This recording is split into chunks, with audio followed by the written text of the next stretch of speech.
We begin with Deputy Attorney General Rod Rosenstein, set to give lawmakers a long-awaited interview on Wednesday. He's expected to face tough questions on his reported suggestion to secretly record President Trump. Asking the questions will be the Republican chairman of the House Judiciary and Oversight Committees, along with two ranking Democrats. Joining me right now, one of those lawmakers, Virginia Congressman Bob Goodlatte. He is chairman of the House Judiciary Committee. Mr. Chairman, thanks very much for being here this morning. Good morning, Maria. What's most important on Wednesday for your upcoming talk with Rod Rosenstein, sir? Well, we have a lot of questions for him, and it's important to note that there is no limitation on the scope of these questions. That's why it will be limited to the people who will be in the room and that it will be in a classified setting.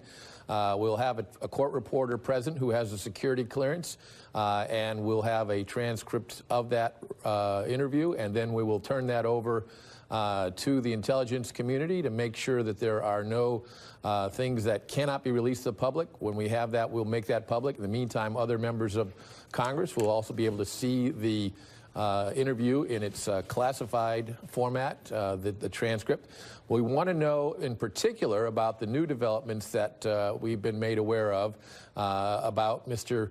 Rosenstein meeting with a group of other DOJ and FBI employees and talking about the possibility of wearing a wire when he meets with the President of the United States, his boss, the chief executive officer of our country, and the possibility of pulling together cabinet members to invoke the 25th Amendment to the United States Constitution, which would be a mechanism to declare the president disabled and therefore have somebody else, the vice president, presumably serving in his place. These are very, very serious allegations.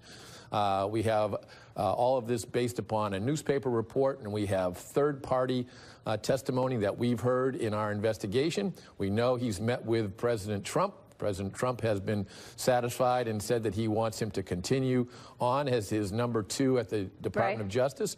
But the Congress has oversight responsibilities, so we're going to ask him about those questions along with many other things. Well, there are other things, too, that our viewers are very familiar with. They know that Rod Rosenstein signed off on the final FISA warrant to put a wire and wiretap Carter Page because he was part of the Trump campaign. We know that you and your colleagues have been looking for lots of documents from the Department of Justice, and Rod Rosenstein and his colleagues have been slow walking them. So I want to ask you a little about some of that and whether or not that's going to come up. But first, let me push back on what you just said. You said it's going to be open and you're going to be able to report back to your colleagues. Some of your colleagues right now are complaining about how this was set up, that they're saying Rod Rosenstein basically set up the rules. Jim Jordan is not going to be able to ask questions, neither is Mark Meadows, and they're saying they've been blocked. Your reaction? No, they're not blocked at all. In fact, Chairman Gowdy and I have made it very clear to the other members of our task force that we will ask any questions that they put forward to us.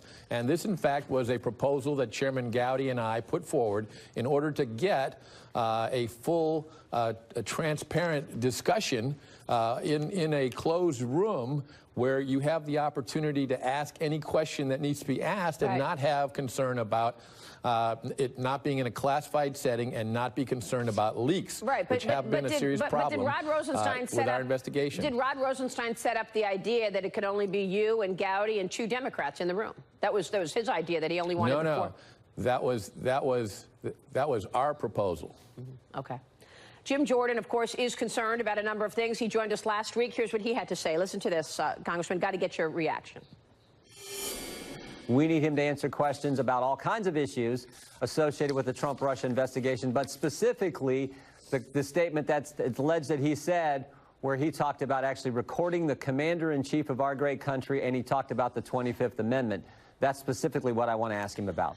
Based on what you know from your interviews this past week, Mr. Chairman, obviously we saw that Nellie Orr took spousal priority, and so she didn't have to answer questions. Glenn Simpson took the 5th, but you had another crack at James Baker. Was he serious about wearing the mic? Well, we don't know because we have not talked to anybody who is in the room yet. We have heard from people who were outside the room, who talked to people who were in the room, and we want to ask Mr. Rosenstein about the information we have garnered from those folks.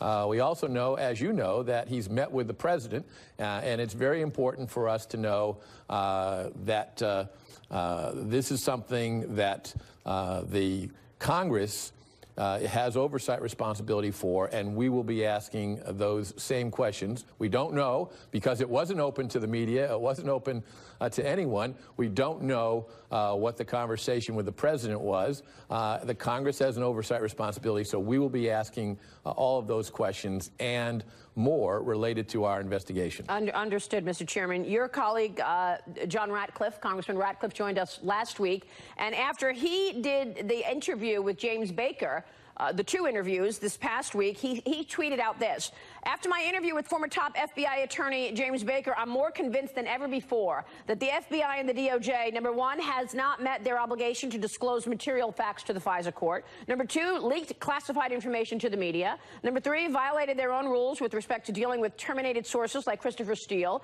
And number four, and most importantly, they had a bunch of Trump-hating agents and lawyers that were telling President Trump he wasn't under investigation when, in fact, he was." Your thoughts? Well, there's a lot of evidence to support Mr. Ratcliffe's statements, and we want to ask Mr. Rosenstein about that. He came into this matter at the later end, but he was involved with the approval of the third renewal of the FISA warrant application, which is basically requesting a court in secret to approve a wiretap on an individual who's a United States citizen, and this went on for a full year, the last 3 months of which Mr. Rosenstein was involved in the approval of that. So we have questions for him about that, and we will be sure to ask plenty of questions regarding it. What John Ratcliffe is saying is that they held back information to the FISA court. They had information, but they did not present it. They had information that refuted any collusion, but they didn't give it to the FISA court. Is that what you saw? I think there is a lot to suggest that what Mr. Ratcliffe is suggesting is a very serious concern, and that's why we want the Deputy Attorney General to respond to that and give his perspective on it.